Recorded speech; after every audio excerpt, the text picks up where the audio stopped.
আল্লাহ রাব্বুল আলামিন এই সূরার ভিতরে বলেছেন ইন্নাল ইনসানা লাফি খুসর, সমস্ত মানুষেরা ধ্বংসের মধ্যে। রাসূল এটার ব্যাখ্যা দিচ্ছেন আদ-দুনিয়া মালউনা মালউনাতুন ওয়া মা ফিহা ইল্লা যিকরুল্লাহ আলিম ওয়া মুতাআল্লিম ওয়ালা।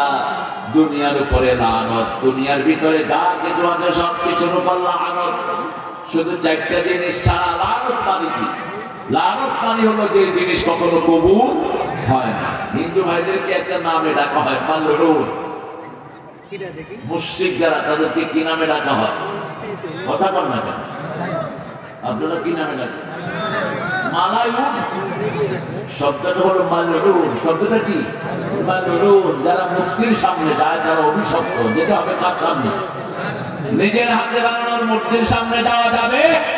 হিন্দু ভাই বোনেরা, আপনাদের কিতাবেও মূর্তির কোনো নাম নাই, মূর্তি পূজার কোনো জায়গা নাই, বরং আপনাদের 7টা কিতাবে আছে ভগবান एक ही है, एक ही है, एक ही है, दूसरा नहीं, उसका कोई शक्ल जाना नहीं, उसका मानव कोई भी नहीं। कुल हु अल्लाहु अल्लाहु समद लम यलिद वलम याकुल लाहु कुफुवन अहद। রাসূল বলেন সারা দুনিয়ার উপর লানত। যেই মেয়ে চোখের ভুরু থাকে তার উপর লানত, যেই পুরুষ মেয়ের ভেষভূষা করে তার উপর লানত। লানত মানে হলো তার কোন আমল কবুল।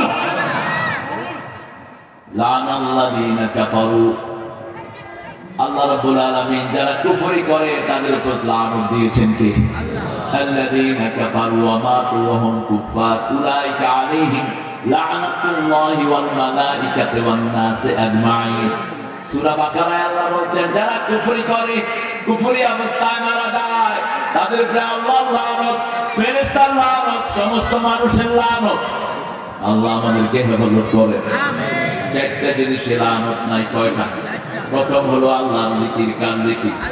এই যে এখানে আমরা যারা এসেছি কান জিকিরে, আরে আপনারা তো পুরুষেরা একা চলে আসছে। মাদেরকে দেখেছি একটা বাচ্চা কোলে, আরেকটা বাচ্চা পিছন থেকে মা মা করে রাখছে, এই অবস্থায় চলে আসতেছে। আল্লাহ আমাদের সব মাদেরকে আপনি মা ফাতিমার মতো কবুল করেন, এদেরকে মাসুম বানায় আপনি ঘরে ফিরিয়ে দেন। কত দূর থেকে আসতেছে কে জানে। এই দুপুর কাজের সময় আপনারা যারা দুনিয়ার সব কাজ ছেড়ে এই কোরআনের বাগানে এসেছেন, আল্লাহর কসম করে বলছি কোরআন কিয়ামতে আপনাদের জন্য সুপারিশ করবে। কোরআন বলবে আল্লাহ এদেরকে মাফ করে দেন, এরা দুনিয়ার সব কাজের চেয়ে তোমার কোরআনকে ভালোবাসে। রাসূল বলছেন বুখারীর হাদিস, এক লোক এখান দিয়ে যাচ্ছিল, মাহফিলে আসার তার কোনো নিয়ত নাই, কিন্তু হঠাৎ করে দেখে এত মানুষ তিনিও দাঁড়িয়ে গেছেন। রাসূল সাল্লাল্লাহু আলাইহি ওয়াসাল্লাম বলছেন ফেরেশতারা আমাকে বলছে আল্লাহ এই লোকটা he didn't come for this congregation, এই মাহফিলের জন্য আসেনি, এমনি যাচ্ছিল passing by, suddenly he has seen big congregation, দেখলো অনেক মানুষ, তিনি দাঁড়িয়ে আছেন, তার মাথা থেকে পা পর্যন্ত গুনাহ। আল্লাহ আপনি কি একে মাফ করবেন? আল্লাহ জিজ্ঞেস করবেন ও আমাকে দেখেছে না দেখে নেই, আমার জান্নাত জাহান্নাম দেখেছে না দেখে নাই, না দেখে দাঁড়িয়েছে, তার জীবনের গুনাহ পাপ। এমনি ছেলেগুলো এত কষ্ট করে না, এই ছেলেরা, এই সব ছেলেরা এই কষ্টটা করছে আজকে বাইরে বসে। এই যে ছেলেরা, এই যে কেশিয়ার, বসেও না, বসো, খায়ও নেই, দেখেন এই ছেলেগুলো দিন রাত পরিশ্রম করছে। ছেলেরা তোমরা একটু ঢুকে যাও, একটু রুমাল নিয়ে প্রত্যেক মেহমানের সাথে দেখা করো, আর আমাদের মায়ের এখানে তোমরা দেখা করো। আমি আপনারা কানগুলো আমাকে দেন আর পকেটগুলো ছেলেদেরকে দিয়ে দিই, কারণ ওরা যদি লসে থাকে তাহলে ওই আয়োজনটা করতে পারবে না। চারটা জিনিস ছাড়া কয়টা? প্রথম আল্লাহর জিকির, প্রথম জিকির হলো কোরআন। প্রথম জিকির কি? এই জন্য যখনই কোরআন পড়বেন আপনাকে লানত থেকে বাঁচিয়ে দিবেন কে? দুই নম্বর হলো নামাজ। দুই নম্বর কি? নামাজ। সূরা জুমার ভিতরে আল্লাহ বলছেন ইয়া আইয়ুহাল্লাযীনা আমানু ইযা নুদিয়া লিস-সালাতি মিন ইয়াউমিল জুমআহ ফাসআউ ইলা যিকরিল্লাহি ওয়া দারুল বাই'।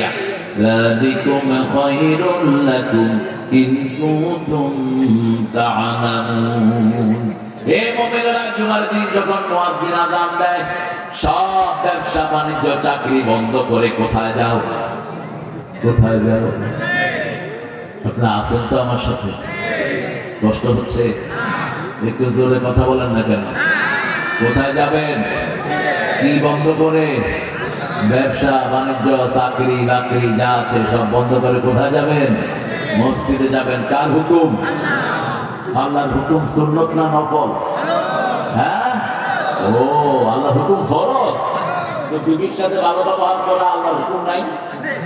নাই? এটা কি? এটা নফল? বিবিরে তুই করে ডাকা কি?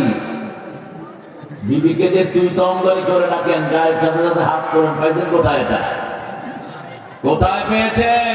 মা আয়েশা বলছেন জীবনে রাগ করা তো দূরের কথা, চোখ রাঙিয়ে কখনো কথা বলেন নাই, রাহমাতাল লিল।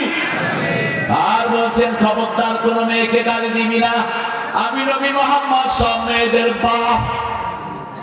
যে কোন মেয়েকে গালি দেয় সেই গালি রাসূলের উপর চলে যায়।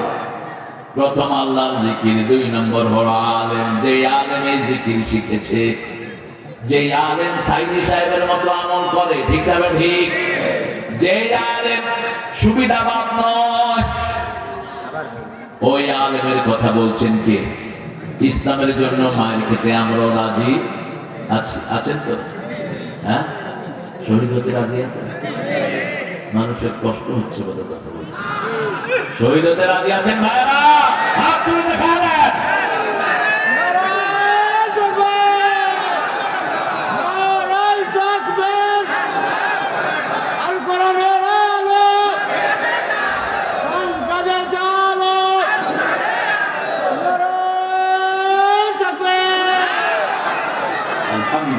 আল্লাহ তোমাকে কবুল করো। এরকম ছেলে দরকার। ভাইয়েরা, এদের অভাবটা আপনারা পূরণ করে দিবেন। প্রায় লাখের কাছাকাছি টাকা এদের ডেফিসিয়েন্সি আছে, লস হচ্ছে। আপনারা 5 টাকা 10 টাকা দিবেন না, 100 500 যৌতুক পারেন। মায়েরা নাকের ফুল, কানের দুল, হাতের বালা, গলার মালা খুলে দিয়ে দেন। যেগুলো জাকাত দেন না দেখে চোর ডাকাতেরা নিয়ে যায়। আর জাকাত দিলে হেফাজত করবেন কে? জাকাত দিয়েছেন, কার দায়িত্বে চলে গেল? আল্লাহ দায়িত্ব। ঘর খোলা থাকলেও ডাকাতি হবে না, দেখবেন। ঘর খোলা থাকলেও চুরি হবে না। হেফাজত করে দিবেন কে? অসংখ্য নদীর আছে। আপনি আল্লাহর হুকুম মানবেন, আপনার জিনিসগুলো পাহারা দিবেন কে? এখন আপনি আল্লাহর হুকুম মানেন, মৃত্যুর পরে আপনার হুকুম মানবে কে? আল্লাহ বলছেন মন যা চাইবে আমি হাজির করে দেব। শুধু দুনিয়াতে একটু কষ্ট করে আমার নামাজ পড়ো, আমার জিকির করো, আমার কোরআনের দল করো, অন্য কিছুই আল্লাহ চান না, ঠিক যাবেন ঠিক? কোরআনের দল ছাড়া আমরা কোনো দল করব? কোরআনের আইন ছাড়া কোনো আইন আমরা মানবো? জিয়াউর রহমান বিসমিল্লাহ প্রতিষ্ঠিত করেছিলেন সংবিধানে, 114 বার এসেছে এই আয়াতটি। এখন এরা যদি বিসমিল্লাহর বিরুদ্ধে কথা বলে, এরা জিয়াউর রহমানের আদর্শ থাকবে না, ঠিক না? জিয়াউর রহমানের ব্রিফকেসের ভিতরে কি পাওয়া গেছে? জায়নামাজ। কি জায়নামাজ? ভাঙা সুটকেস। আর কি? লুঙ্গিয়া তসবিহ। এরা যেন নামাজি হয়।